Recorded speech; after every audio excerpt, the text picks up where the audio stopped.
मेनू दिखाओ। उपन्यास ऑनलाइन पूरा पढ़ें। उपन्यास बिन। उपन्यास सर्वनाश का लोहार अध्याय 496 किराए के गोलेम।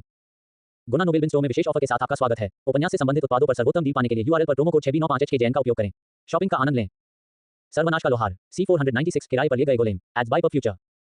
अध्याय 496 किराए के गोलेम। दो सींग वाले लोगों ने कुछ और कालकोठरियां ढूंढी, लेकिन अभियान ने उन्हें केवल मानचित्र पर चिन्हित किया। यदि सब कुछ योजना के अनुसार काम करता है तो कालकोठरियों की देखभाल करना अगले अभियान के लिए एक कार्य होगा जिसे मिनास मार्ग व्यापार मार्ग के साथ भेजेगा। क्योंकि उन्होंने जो थोड़ा ब्रेक लिया था उसने उन्हें समय पर वापस ला दिया था और लिडिया ने अब और नियोजित स्टॉक नहीं लेने का फैसला किया था। खासकर तब जब से उससे सहमत था। उसे यकीन था कि योजनाबद्ध कालकोठरी उसके लिए लव 71 तक पहुंचने के लिए पर्याप्त थी। ऊना और टियरलाच ने अपना वादा निभाया और कभी भी करीना को नुकसान नहीं पहुंचाया। उन्होंने उससे खूब बातें की और जब वह हैंगंगट्री की शाखाओं का पालन पोषण कर रही थी तब उस पर ध्यान से नजर रखी। सब कुछ ठीक चल रहा था। अक्सर करीना अचानक रुक जाती और दूर की ओर देखने लगती। जब उससे पूछा जाता कि क्या हुआ तो वह कुछ इस तरह जवाब देती। एक शाखा ने अभी शिकार किया है, या एक शाखा ने अभी बड़ा भोजन किया है। उनके अनुसार उनका विचार काम कर रहा था। उन्होंने जो लटकते हुए पेड़ उगाए थे वे पहले से ही खुशी खुशी शिकार कर रहे थे और बढ़ रहे थे, जिससे नेटवर्क को और अधिक विकास के लिए अधिक ऊर्जा मिल रही थी। वह तभी रुकती थी जब पेड़ों में से कोई एक गंभीर लड़ाई में फंस जाता था। यात्रा के दौरान निचले स्तर की कालकोठरी सेट के लिए कोई समस्या नहीं थी। वह अक्सर उन्हें करीना द्वारा एक और पेड़ लगाने से पहले ही खत्म कर देता था। लोहार ने उस समय का उपयोग कुछ और वस्तुओं पर काम करने के लिए किया। हालांकि पहाड़ों के बीच में काम करना इष्टतम नहीं था, लेकिन उसने देखा कि वह धीरे-धीरे चांदी के हथियारों को बेहतर बनाने के करीब पहुंच गया। ध्यान देने वाली बात यह थी कि उसने केवल गाथा गीत गढ़ने के लिए ही जादू का इस्तेमाल किया था। उन्होंने विशेष रूप से बिना किसी विशेषता के गाथा गीतों का उपयोग किया, जैसे कि वे जो स्थायित्व आक्रमण शक्ति को बढ़ाते हैं या जो उन्हें विशेष रूप से पसंद थे, जो कौशल शक्ति को बढ़ा सकते हैं। इसके पीछे एक सरल कारण था। कोई कह सकता है कि वे उसकी नक्काशी और उत्कीर्णन कौशल को बेहतर बनाने के लिए खाली थे। ये कार्यक्षमता के बारे में नहीं था, लेकिन सेठ ने पाया कि उसके जादू हमेशा सुंदर नहीं थे। ये भी एक ऐसी चीज थी जिसे एक शिल्पकार को ध्यान में रखना चाहिए। एज बाय पर फ्यूचर। सिर्फ इसलिए कि जादू काम करेगा इसका मतलब यह नहीं है कि यह महत्वपूर्ण नहीं है कि इसे कहां और कैसे रखा जाए। उन्होंने इसके लिए मूल बातें सीखी थी और सजावटी नक्काशी में जादू को कैसे छिपाया जाए, लेकिन उन्होंने कभी इसका सही अभ्यास नहीं किया। ये सब उसकी बुनियादी बातों को मजबूत करने और एक मजबूत नींव बनाने के लिए था। एक तरफ एक शिल्पकार के रूप में उसका गर्व था, लेकिन ओलंपियन जादू और ब्लूप्रिंट के बारे में भी विचार था। उस समय उसके पास परवाह करने का समय नहीं था, लेकिन जादू और वस्तुओं की शक्ति भी देवता की स्वीकृति पर आधारित थी। आइटम जितना बेहतर था, परिणाम उतना ही बेहतर था। उनके व्यवहारिक कौशल में सुधार भी उनके लिए अनुवादित हुआ और उनके प्रभावों में भी सुधार हुआ। दलदल कालकोठरी के तीसरे दिन वे अगले स्तर 70 कालकोठरी में पहुंच गए। ऊना और टियरलाच की तरह ही ये भी गुफाओं की एक प्राकृतिक प्रणाली थी। अंदर के विरोधी हाई लेजरमैन की एक जनजाति थे। दिलचस्प बात यह है कि सेठ ने सुना था कि ऑक्स की तरह हाई लेजरमैन को डेंगॉन मॉब और खिलाड़ियों के रूप में पूरा किया जा सकता है। इसका मतलब यह था कि सिस्टम में खिलाड़ी होने के लिए उनके पास बुनियादी जरूरतें थीं। सेठ ने जो अफवाहें सुनी उनके अनुसार यह विसंगति उनकी उत्पत्ति के कारण थी। कालकोठरी में भीड़ अक्सर सिस्टम के बिना दुनिया से आती थी और कालकोठरी भगवान की वजह से कालकोठरी में दिखाई देती थी। दूसरी ओर यह जलसर जैसे अस्पष्ट अस्तित्वों को भी प्रभावित कर सकता है। उसने कभी यह नहीं बताया कि वह एक खिलाड़ी थी या लिच बनकर राक्षस बन गई थी, लेकिन उसे जबरन एक अलग दुनिया में एक कालकोठरी में ले जाया गया और बॉस के रूप में सेवा करने के लिए मजबूर किया गया। उसने कालकोठरी में अपने समय या कालकोठरी से पहले के समय के बारे में कभी ज्यादा बात नहीं की। मुद्दा यह था कि हाई लेजरमैन मजबूत और बुद्धिमान मानव थे जो रणनीति के साथ उपकरण और जादू का उपयोग करने में सक्षम थे। वे गोलेम की लड़ाई शैली को तेज करने के लिए एक बेहतरीन तीक्ष्ण पत्थर थे। जैसे जैसे उन्होंने वास्तविक युद्ध का अनुभव प्राप्त किया, उनका अहंकार विकसित हुआ और साथ ही उनकी युद्ध क्षमता भी बढ़ी। सेठ ने एक छोटे पहाड़ के किनारे एक खुले मुंह से कालकोठरी में प्रवेश किया। ये वास्तव में वैसा ही था जैसा कि कोई कालकोठरी के प्रवेश द्वार से उम्मीद करता है। दांत जैसे स्टैलेग्माइट्स और स्टैलेक्टाइट्स के पीछे केवल घना कालापन था। हर कालकोठरी की तरह कोई भी बाहर से अंदर नहीं देख सकता था। जब वह अंदर गया तो अंधेरा दूर हुआ और एक मंद रोशनी वाली गुफा का दृश्य दिखाई दिया। जगह जगह मशालें जल रही थीं और रहने के दूसरे संकेत भी थे। समतल जमीन और दीवारों पर नक्काशीदार पैटर्न। लोहार ने उन 5 गोलेम शूरवीरों को बाहर निकाला जिन्हें वह पालना चाहता था और कालकोठरी की खोज शुरू कर दी। उन्हें ज्यादा दूर चलने की जरूरत नहीं पड़ी और छिपकलियों के एक समूह को ढूंढ निकाला जो डराहट और फुफकार के साथ बात कर रहे थे। सेना को सचेत किया, लेकिन गोलेम पहले से ही गठन में थे। सेठ ने अचानक हमला नहीं किया क्योंकि वह देखना चाहता था कि गोलेम बुद्धिमान विरोधियों के खिलाफ कैसे प्रदर्शन करेंगे। एज बाय पर फ्यूचर। अगर गोलेम के मामले में उपकरणों में अंतर न होता तो दोनों पक्ष बराबरी पर होते। संतुलन जल्दी ही गोलेम के पक्ष में हो गया क्योंकि उन्होंने थोड़े संघर्ष के बाद छिपकली के आदमियों को काट डाला। अनुभव लाभ ठीक था, लेकिन ड्रॉप्स में थोड़ी कमी थी। अधिकांश ह्यूमनॉइड्स की तरह छिपकली वाले लोगों ने अच्छी सामग्री नहीं गिराई और उनके उपकरण इसके लायक नहीं थे। सेठ के लिए इन्वेंट्री स्पेस का त्याग करना। जब उसने 2 मध्यम आत्माओं को उठाया तो वह केवल आहें भर सका। उसने पहले से ही पिछले कालकोठरियों में मध्यम और कुछ छोटी आत्माओं का एक समूह एकत्र किया था। उसे उम्मीद थी कि इन अधिक बुद्धिमान प्राणियों से कुछ असामान्य आत्माएं मिलेंगी। लोहार ने जादू से जुड़े काम के लिए योग्यता रखने वाली आत्माओं की कमी पर अफसोस जताया। वे दुर्लभ थे क्योंकि जानवर शायद ही कभी जादू सीखते हैं। सेठ को वास्तव में कुछ आत्माओं की उम्मीद थी जो जादूगर बनने की योग्यता रखती हों, क्योंकि उसके पास गोलेम कास्टर की कमी थी। ये वही था जो गोलेम्स को एक कार्यशील दल बनाने के लिए आवश्यक था, क्योंकि वह वर्तमान में एकमात्र जादूगर था। वे आगे बढ़ते रहे और कई छोटे-छोटे समूहों से गुजरे, फिर उन्हें आखिरकार एक समूह मिला जिसमें एक छिपकली वाला आदमी था जिसने लिपि से ढके हुए वस्त्र पहने हुए थे और उसके हाथ में एक छड़ी थी। यह कोई जादूगर ही था। सेठ ने अपने अगले कदम की पूरी तरह से योजना बना ली थी। वास्तव में नहीं, बार्ड ने इसे अपने हाथों में लेने का फैसला किया। वह उस आत्मा को प्राप्त करना चाहता था, जिसका मतलब था कि उसे मरने से पहले जादूगर के पास पहुंचना था। 2 अग्नि भालों ने तुरंत 2 छिपकलियों को जलाकर राख कर दिया। इससे पहले कि वे हमले पर प्रतिक्रिया कर पाते, गुफा में घने रेत के तूफान ने कुछ मशालों को बुझा दिया। अभेद्य रेत में केवल चीखें ही सुनाई दे रही थीं। छिपकली वाला जादूगर अभी कुछ जपना ही शुरू कर रहा था कि तभी सेठ के दानव की छड़ी की काली चमकती नोक जो आग से लदी हुई थी उसके सीने में घुस गई। दर्द और पीड़ा की उसकी आदिम चीख लोहार के कानों में गूंज उठी, क्योंकि उसकी छाती की गुहा आग से भर गई थी। उस समय जब वह मरने वाला था, आत्मा लोहार ने उसकी आत्मा को पकड़ लिया और उसे उसके शरीर से बाहर निकाल दिया। कुछ ही सेकंड में उसने छिपकली के लोगों के समूह को मार डाला और जादूगर की आत्मा को निकाल लिया। एक उच्च छिपकली आदमी की लगभग पूरी आत्मा, जिसमें उपचार जादू के लिए एक छोटी प्रतिभा है। ग्रेटर दैन एक चिकित्सक, जादूगर नहीं। सेठ ने आश्चर्य से मन ही मन सोचा। एक हीलिंग गोलेम, ये वह नहीं था जो वह चाहता था। शायद वह इसे किसी आइटम के लिए इस्तेमाल कर सकता था, या अगर वह इसे किराए पर दे तो गोलेम हीलर काफी लोकप्रिय हो सकता था। पार्टियों के लिए हीलर के महत्व के बावजूद बहुत से खिलाड़ी हीलिंग क्लास नहीं चुनते थे। हीलर में अक्सर शारीरिक कौशल की कमी होती है, जिससे वे आसान शिकार बन जाते हैं। हीलिंग पावर वाले गोलेम में कोई भी कमजोरी नहीं होगी, जबकि सभी ताकतें उसके पास होंगी। यह एक दिलचस्प विचार था, लेकिन स्थिति के लिए उपयुक्त नहीं था। आत्माओं को छिपाकर वह कालकोठरी में और भीतर चला गया। उसके पीछे पीछे उसका गोलेम दल भी था। एज बाय पर फ्यूचर। कोफाई दानाव तक और अधिक अध्याय लाने में हमारी सहायता करें। संपर्क टॉस साइट मैप दान करें। मेनू दिखाओ। उपन्यास ऑनलाइन पूरा पढ़ें। उपन्यास बिन। उपन्यास सर्वनाश का लोहार अध्याय 497 गोलेम फौज। गुना नोबेलबन के नए संस्करण में आपका स्वागत है। नोबेलबन वेबसाइट पर विज्ञापन हटाएं और विशेष सौदों का आनंद लें। यूआरएल पर अभी 40% की बचत करें। पढ़ने का आनंद लें। सर्वनाश का लोहार C497 गोलेम फौज। एआई ट्रेडिंग सहायक, आपकी उंगलियों पर सटीक स्टॉक विश्लेषण। मोरबी की महिला इस एआई संचालित स्टॉक विश्लेषण टूल से अमीर बन गई। अध्याय 497 गोलेम फौज। बताओ अंकल, चैंपियन की कितनी शक्ति उन्हें कक्षा से विरासत में मिली? हेफेस्ट ने अपने पास खड़े हेडिस से पूछा। लोहार देवता को यकीन था कि हेडिस जैसे किसी व्यक्ति से इतने सारे कौशल हासिल करने के लिए एक चैंपियन के लिए काफी समर्पण की आवश्यकता होती है। वह बोना अपने चाचा के साथ इतना आगे कैसे पहुंच गया, इस हद तक कि उसका उत्तराधिकारी विरासत में प्राप्त करने में सक्षम था। ओह, चिंता मत करो, यह आखिरी से दूसरा है। उन्होंने अपने होठों के चारों ओर व्यंग्यात्मक मुस्कान के साथ कहा।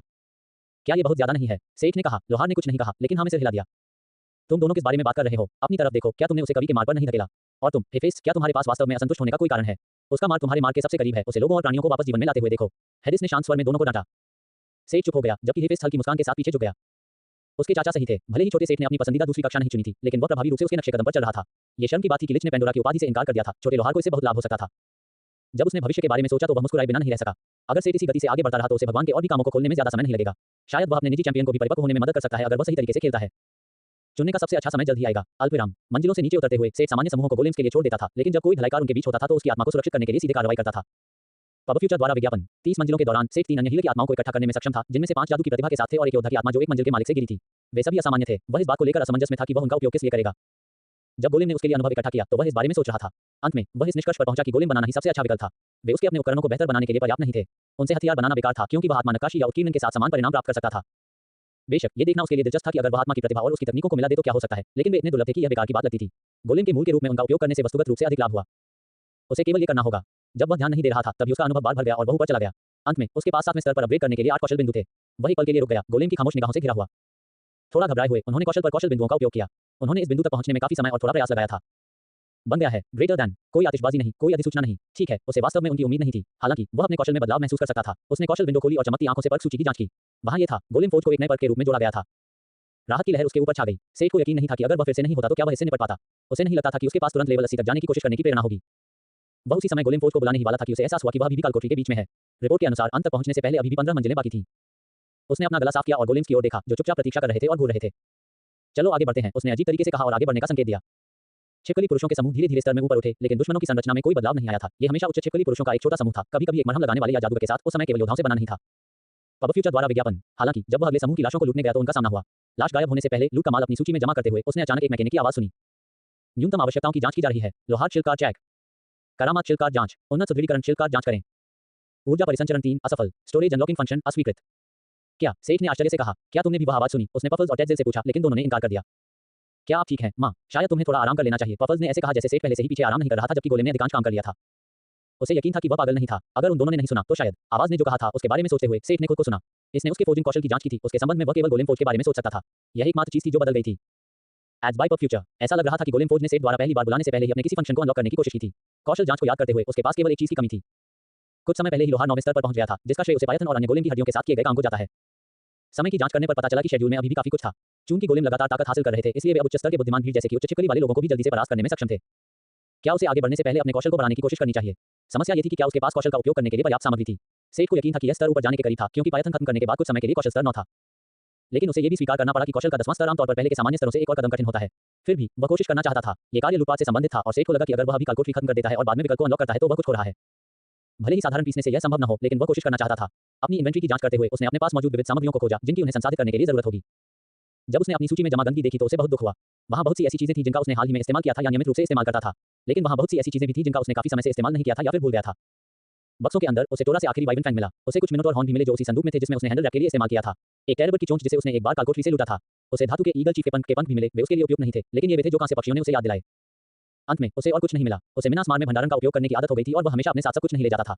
लोहार ने हर अच्छी धातु, लकड़ी और कुछ चमड़े का ढेर रखना सुनिश्चित किया, लेकिन वह हर समय अपने साथ हड्डियां या सींग क्यों ले जाता? कुछ दुर्लभ सामग्री कुछ न होने से बेहतर थी और सेठ को इसकी ज्यादा चिंता नहीं थी। लोहार इस सवाल में ज्यादा उलझा हुआ था कि वह उनसे क्या बनाए। कुछ ऐसा जो ऊर्जा हेरफेर को चुनौती देगा, उन्होंने विचार किया। वह अपने आगे के कार्यों पर निर्णय लेने से पहले विचारों के लिए ब्लूप्रिंट की अपनी सूची को पलटता रहा। हालांकि इसका मतलब था सेरबेरस को एक सामान्य लोहार की दुकान पर काम करना होगा। सेठ ने अपनी पूरी कार्यशाला को वहीं कालकोठरी में बुला लिया। क्राफ्टिंग स्टेशनों में गोलेम फौज भी था। यह एक बहुत बड़ी ब्लॉकी मशीन थी। बाएं और दाएं धातु के साफ आयताकार टावरों की तरह थे, जबकि उनके बीच में सभी प्रकार के यांत्रिक हथियारों, धातु के हिस्सों और चलने वाले हिस्सों से भरा एक अंतर था। ये किसी भी चीज से ज्यादा एक आधुनिक असेंबली मशीन की तरह लग रहा था। फौज के बाईं ओर एक कंट्रोल डिस्प्ले मंडरा रहा था। डिस्प्ले की जांच करने पर उसने पाया कि गोलेम ब्लूप्रिंट उसके कौशल में जोड़े गए थे और वह डिस्प्ले पर उनमें से चुन सकता था। ठीक वैसे ही जैसे सेरेस ने बताया था, वह ब्लूप्रिंट चुन सकता था और सामग्री उपलब्ध करा सकता था और गोलेम फौज स्वचालित रूप से उसके लिए गोलेम का निर्माण कर देगा। ये तो पागलपन है। इस बुनियादी विकल्प के अलावा उसे कुछ विकल्प ऐसे भी मिले जो बस लॉक के रूप में दिखाए गए थे। उनमें से एक संभवतः वह स्टोरेज फंक्शन था जिसके बारे में उसने सुना था। लेकिन बाकी क्या थे? क्या ये सभी लॉक इसलिए थे क्योंकि उसके कौशल अभी तक बराबर नहीं थे? अभी भी बहुत कुछ पता लगाना बाकी था। पहले से कहीं ज्यादा प्रेरित होकर सेठ ने कालकोठरी के बीच में ही काम करना शुरू कर दिया। उसके पास ज्यादा समय नहीं था, जो कि जल्दी से जल्दी शुरू करने का एक और कारण था। पब फ्यूचर द्वारा विज्ञापन। कोफाई दानाप तक और अधिक अध्याय लाने में हमारी सहायता करें। संपर्क टॉस साइट मैप दान करें।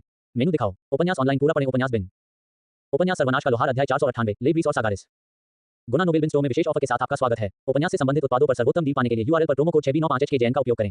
शॉपिंग का आनंद लें। सर्वनाश का लोहार C498 लेब्रिस और सागारिस एज बाय पर फ्यूचर। अध्याय 498 लेब्रिस और सागारिस। सबसे पहले उन्होंने जो वस्तुएं गढ़ने के लिए निकाली वे थी 6 मिनट और सींग। इनमें से सबसे उपयुक्त हथियार जिसे उसने बनाने के लिए चुना था उसे सागारिस कहा जाता था। सागारिस कभी कभी युद्ध कुल्हाड़ी, युद्ध हथौड़ा या युद्ध भाला का रूप ले सकता था। यह मिनोटोर के सींग जैसी किसी चीज के लिए बहुत बढ़िया था और ओलंपियन मिथकों में इसका स्थान था। हालांकि ये सबसे उपयुक्त थे, सेठ पहले कुछ और आजमाना चाहता था। वह सबसे पहले मिनोटोर का खास हथियार आजमाना चाहता था, एक विशाल दो मुंह वाली कुल्हाड़ी जो आम आदमी के लिए बहुत बड़ी थी। हालांकि वह इसे बाद में किसी बड़े गोलेम को दे सकता था, लेकिन उसका कारण सिर्फ इतना था कि वह एक गोलेम बनाना चाहता था। एक लोहार होने का क्या मतलब था जो तकनीकी रूप से सब कुछ बना सकता था और थोड़ा मजाक भी नहीं कर सकता था। लेकिन ये सब सिर्फ हंसी मजाक के लिए नहीं था, यह एक बड़ा बोझ भी था। घुमावदार बैल के सींगों को दो सपाट कुल्हाड़ियों के ब्लेड में बदलना एक ऐसी प्रक्रिया थी जिससे उसे अच्छी खासी दक्षता हासिल हुई। राक्षस सामग्री के साथ काम करने के लिए एक लोहार को न केवल सटीक ऊर्जा हेरफेर की आवश्यकता होती है। हर सामग्री अलग थी, लेकिन एक बुनियादी नियम यह था कि सामग्री की रेटिंग जितनी अधिक होगी, इसे संसाधित करने और मजबूत करने के लिए उतना ही अधिक मन लगेगा। भारी मात्रा में मन के साथ साथ ऊर्जा हेरफेर भी मानसिक ऊर्जा पर ही निर्भर करता था। यही कारण था कि इस तरह के काम में माहिर लोहारों को अपनी विशेषता बिंदुओं को बुद्धिमत्ता और इच्छाशक्ति में भी लगाना पड़ता था। अपने विभिन्न निष्क्रिय बफर्स और अपने स्टेट वितरण के कारण ये स्पिरिट ब्लैकस्मिथ के लिए कोई बड़ी समस्या नहीं थी। अपनी लोहार की दुकान में खड़े होकर और दो बड़े सींगों को अपनी निहाई पर रखकर सेठ ने गहरी सांस ली और अपनी ऊर्जा प्रवाह पर ध्यान केंद्रित किया। उसे अपने हाथों में मौजूद चारों के ओबोल से जोड़ा। उसे सावधान रहना था कि हथौड़ा विकल्प को सक्रिय न किया जाए। चूंकि सेठ अपने घोड़े को प्रशिक्षित करना चाहता था, इसलिए उसने हथौड़े के विकल्प का उपयोग करके अपना बचाव किया, जिससे उसे मन की कीमत पर किसी भी सामग्री को बनाने की अनुमति मिली। हथौड़े को एक माध्यम के रूप में इस्तेमाल करते हुए उसने अपने मन को सींग में डालना शुरू कर दिया। एक के बाद एक प्रहार करके उसने सींग में अपना मान भर दिया और धीरे धीरे उसे लचीला बना दिया जब तक कि वह उसे गर्म धातु की तरह गढ़ न सके। लोहार ने मुड़े हुए सींग को सीधा करके शुरू किया और फिर धीरे धीरे उसे कुल्हाड़ी के ब्लेड के खुरदरे आकार में खींच लिया। आकार को थोड़ा और समतल और परिष्कृत करने के बाद सेठ ने दूसरे ब्लेड के साथ भी यही किया। जब तक उसने ये दो भाग पूरे किए, वह पसीने से लथपथ हो गया था। हथौड़े के काम और निहाई की बेहतर शिल्प गति के बिना काम करने में उसे जितना लगा था, उससे कहीं ज्यादा समय लगा। एज बाय पर फ्यूचर। क्षय के गीत गाते हुए वह बहुत थक गया था। इस वजह से उसने सिर को खत्म करने से पहले एक ब्रेक लिया। सेठ जानता था कि वह अक्सर क्षय प्रभाव का उपयोग करता था, लेकिन उसकी राय में यह एक शानदार गीत था। दो अलग अलग ब्लेड को जोड़ने के लिए उसने एक पिन निकाला। उसने एक सामान्य कुल्हाड़ी की तरह हैंडल के लिए एक छेद करके और उसे मोड़कर शुरुआत की। सामग्री को ब्लेड में बाएं और दाएं मोड़ने के बजाय उसने इसे विभाजित किया और सींग के ब्लेड के लिए फिटिंग के रूप में इस्तेमाल किया। इसका उपयोग करते हुए वह इन भिन्न सामग्रियों को एक साथ मिलाने में सफल रहे, जैसे कि उन्होंने उन्हें वेल्ड किया हो, जिससे बाहर से देखने पर यह बहुत साफ दिखाई देती है तथा कुल्हाड़ी के अग्रभाग को विश्वसनीय संरचनात्मक मजबूती मिलती है। विशाल कुल्हाड़ी के लिए शाफ्ट करीना द्वारा उदारतापूर्वक दान किया गया था, जो प्राकृतिक रूप से विकसित कर्मचारियों को बनाने में सक्षम थी। सेठ ने विभिन्न हथियारों के लिए अच्छी मात्रा में उन लोगों को सुनिश्चित किया था। हैंगंगट्री की लकड़ी आश्चर्यजनक रूप से घनी और मजबूत थी और जादू से भरपूर थी। दुर्लभ लकड़ी पोलांस के शाफ्ट के लिए बहुत अच्छी थी। शाफ्ट पर कुल्हाड़ी के सिर को फिट करने के साथ ही उसे सिस्टम से सूचना मिली कि उसके गुण के साथ तालमेल था और हथियार समाप्त हो गया था। उसने वास्तव में इसकी उम्मीद नहीं की थी और यह सबसे आश्चर्यजनक नहीं था। महाकाव्य। भौतिक क्षति 2000। मैग क्षति 700। स्थायित्व 2800। 1 अंधेरे स्थानों में जोड़ 45% अतिरिक्त क्षति। 2 जोड़ 80% अतिरिक्त अपवित्र क्षति। 3 जोड़ 40% कौशल क्षति। 4 जोड़ 25% जादुई क्षति। 5 सक्रिय कौशल अपवित्र स्लैश एज बाय पर फ्यूचर। 6 निष्क्रिय कौशल गंभीर घाव। 7 निष्क्रिय कौशल मिनोटोर एक्स की ताकत। 8 सक्रिय कौशल क्लीव। मिनोन संस्कृति से एक औपचारिक कुल्हाड़ी जिसे राजा मिनोस के सबसे काले रहस्य मिनोटोर द्वारा हथियार के रूप में अपवित्र किया गया था। जानवर के वंशजों से अपवित्र हथियार बनाकर शिल्पकार स्मिथ ने एक अपवित्र हथियार लाया है जिसका अस्तित्व नहीं होना चाहिए। आवश्यकता 300 शक्ति ग्रेटर दैन। ये देखते हुए कि कुल्हाड़ी में अभी भी कोई जादू नहीं था, ये बहुत शक्तिशाली थी। लेकिन सेठ को जो बात सबसे ज्यादा हैरान कर रही थी वह थी राजा मिनोस मिनोटोर और उसके खास हथियार के बीच का संबंध। लोहार को यह नहीं पता था कि विशाल दोधारी कुल्हाड़ियां जिन्हें मिनोटोर अक्सर कालकोठरी और भूलभुलैया में ले जाते थे, उनकी सांस्कृतिक पृष्ठभूमि इतनी अलग थी। विशेषकर इतना शक्तिशाली नहीं कि वह उसकी विशेषता को सक्रिय कर दे और उसे कम से कम 4 कौशलों वाले अपवित्र हथियार में बदल दे। निष्क्रिय कौशल मिनोटोर एक्स की ताकत सांगुइन हथियारों पर कौशल का अधिक शक्तिशाली संस्करण था, जो प्रति मिनट 20 की मान लागत पर उपयोगकर्ता की ताकत और सहनशक्ति में 50 जोड़ता था। निष्क्रिय कौशल गंभीर घाव क्षय के गाथागी का प्रभाव थे, जिसके कारण घावों को ठीक करना कठिन हो जाता था और वे जल्दी से सड़ जाते थे। सक्रिय कौशल अनहोली स्लैश एक ऊर्जा स्लैश था जो हथियार के नुकसान का 150% अपवित्र क्षति के रूप में निपटाता था, जबकि क्लीव नाम से अपेक्षाकृत स्वव्याख्यात्मक था। जिस बात ने उसे सोचने पर मजबूर किया वह यह था कि इसमें सैंगुइन हथियारों की तुलना में कम अतिरिक्त जादू कौशल क्षति थी, भले ही इसमें अधिक मिनोटोर सामग्री का उपयोग किया गया हो। उनका एकमात्र स्पष्टीकरण यह था कि ऐसा संभवतः इसलिए था क्योंकि हैंगंगट्री की लकड़ी की तुलना में कमी थी। अगर सेठ को आत्मा को इसके अलावा शामिल करना था तो पहले 2 निष्क्रिय कौशल के स्थायी विकल्प बनने की अच्छी संभावना थी। मंत्रमुग्धता के साथ सेठ इसे अवशेष बनते हुए देख सकता था अगर उसने इसे बाद में पूरा किया। उसने कुल्हाड़ी खत्म करने से पहले शायद मिनोटोर की आत्मा पर अपना हाथ रखने का विकल्प चुना। फिलहाल वह अपने कौशल को और बेहतर बनाना चाहता था, जिसमें उसे उम्मीद के मुताबिक काफी दक्षता हासिल हो गई थी। अगर वह इसी तरह आगे बढ़ता रहा तो उसे अगले कुछ घंटों में अपने कौशल को बेहतर बनाने का अच्छा मौका दिखाई दिया।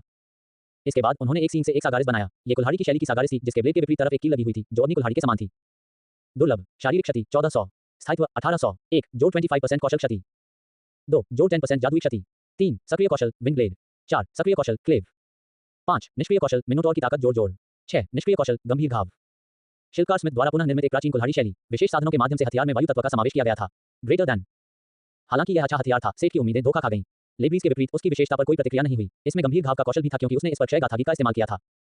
कभी कभी वह इस बात पर अफसोस जताते थे कि उनके पास ओलंपियन गाथा गीत नहीं है, शायद वे तालमेल की संभावना बढ़ा सकते थे। दूसरी ओर शायद उनके पास उनके लिए प्रतिभा नहीं थी। सागारिस के बारे में एकमात्र खास बात यह थी कि हथौड़े का विकल्प सक्रिय हो गया था और इसे हवा की विशेषता क्षति के साथ भर दिया था। यह अभी के लिए दुर्लभ था, लेकिन यह एक महाकाव्य हथियार बन सकता है जब वह इस पर जादू डालता है, लेकिन यह उसके लिए समय नहीं था।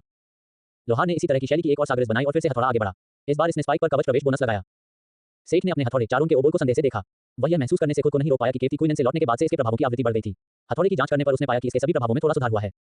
वह ये भूल जाता था कि हथौड़ा लगातार बढ़ रहा था। अस्थि ड्रैगन की आत्मा और उसके साथ उसके बढ़ते काम ने उसे काफी बढ़ावा दिया होगा। शायद ये बहुत दूर के भविष्य में एक अवशेष बन जाएगा।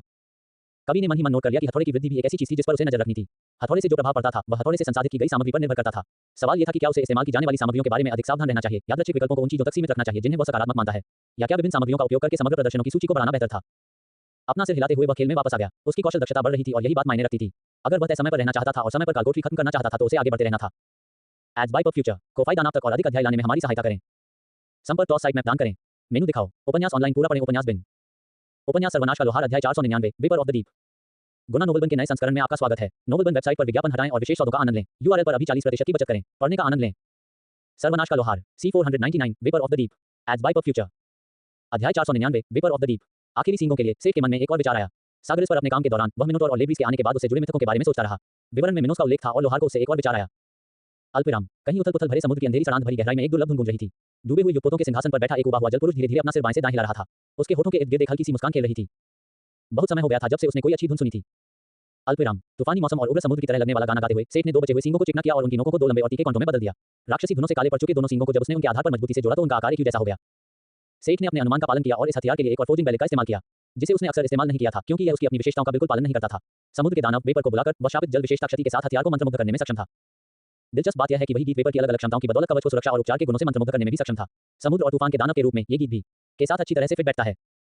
चारों के ओबोल को हाथ में लेकर और अधिकतम गति से दौड़ते हुए उसने वाइबन के नुकीले दांत को बाहर निकाला और उसे एक तेज भाले की नोक में बदलना शुरू कर दिया। ये सही था।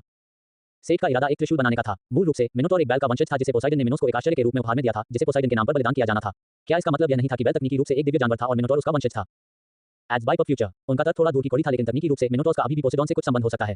अगर वह पानी की विशेषता का उपयोग करके उस पर विस्तार कर सकता है तो उसने सोचा कि सामग्री, जादू और उसकी विशेषता के साथ तालमेल बनाने का एक मौका हो सकता है। उसे बिल्कुल भी उम्मीद नहीं थी कि यह गीत उस पर इतना बोझ डालेगा। उसे महसूस हो रहा था कि उसकी मानसिक ऊर्जा और मानव कौशल द्वारा चूस लिए जा रहे हैं। हाल ही में अभ्यास करने के बावजूद गीत की लय को बनाए रखना आसान नहीं था। उसे इसकी आदत ही नहीं थी कि लागत के साथ ये सब उस पर बहुत बोझ डाल रहा था। काफी समय हो गया था जब उसने किसी वस्तु को गढ़ते समय ऐसा दबाव महसूस किया था, लेकिन वह रुका नहीं। लगातार वह हथौड़ा घुमाता रहा और मन को वाइबन के नुकीले दांत में घुसाता रहा जो गाथा गीत के रुनों से काला हो गया था। नुकीले दांत को आकार देने के बाद उसने यू के आधार में एक छेद किया ताकि ताजे गड़े हुए भाले की नोक को उसमें लगाया जा सके। नुकीले भाले को जगह पर ठीक करके और दो काले कांटों के साथ जोड़कर उसने त्रिशूल की नोक को पूरा किया। वर्तमान गाथा के समाप्त होने के इस अवसर का लाभ उठाते हुए उसने एक ब्रेक लिया।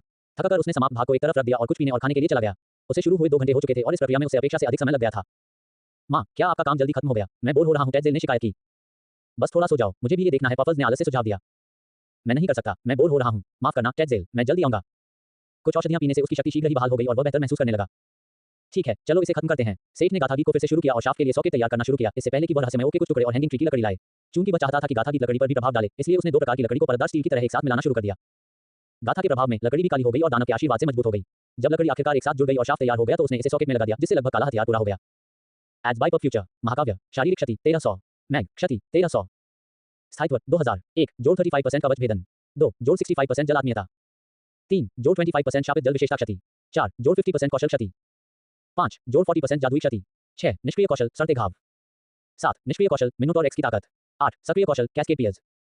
Ads bye future. शिल्पकार स्मिथ के पसीने और प्रयास से भरा एक त्रिशूल भगवान पोसेडॉन के हथियार की नकल करते हुए और एक दिव्य जानवर के वंशज से बनाया गया। इसने भगवान की कुछ शक्तियों को विरासत में प्राप्त किया था। यह एक मजबूत जल विशेषता से भरा हुआ है जिसमें दिव्य और राक्षसी आभा का एक निशान है। भाला चलाने वाले और जादूगर समान रूप से इस हथियार का उपयोग खुशी से करेंगे। Greater than. सांस फूलने के कारण सेठ निहाई के सहारे जमीन पर बैठ गया। ये थकावट नहीं थी बल्कि अपने कौशल को बढ़ाने में कामयाब होने की राहत थी। अपने हाथ में त्रिशूल को देखते हुए वह मुस्कुराए बिना नहीं रह सका। धीरे-धीरे उसे यह समझ में आने लगा कि अपनी विशेषता के साथ तालमेल को कैसे सक्रिय किया जाए। ये हमेशा ऐसा कुछ नहीं था जिसकी उसे उम्मीद थी या विशेष रूप से मजबूत था, लेकिन इस बार इसका बहुत संतोषजनक परिणाम हुआ। अगर कोई पछतावा था तो केवल इतना कि उसे बाद में इसे अवशेष में अपग्रेड करने में कठिनाई होगी क्योंकि पहले से ही कई अलग-अलग जादुई प्रभाव हैं। लेकिन अगर कोई शिकायत थी तो वह यही थी, अगर वह कौशल को देखता तो वह ये सोचने से खुद को नहीं रोक पाता कि सिर्फ एक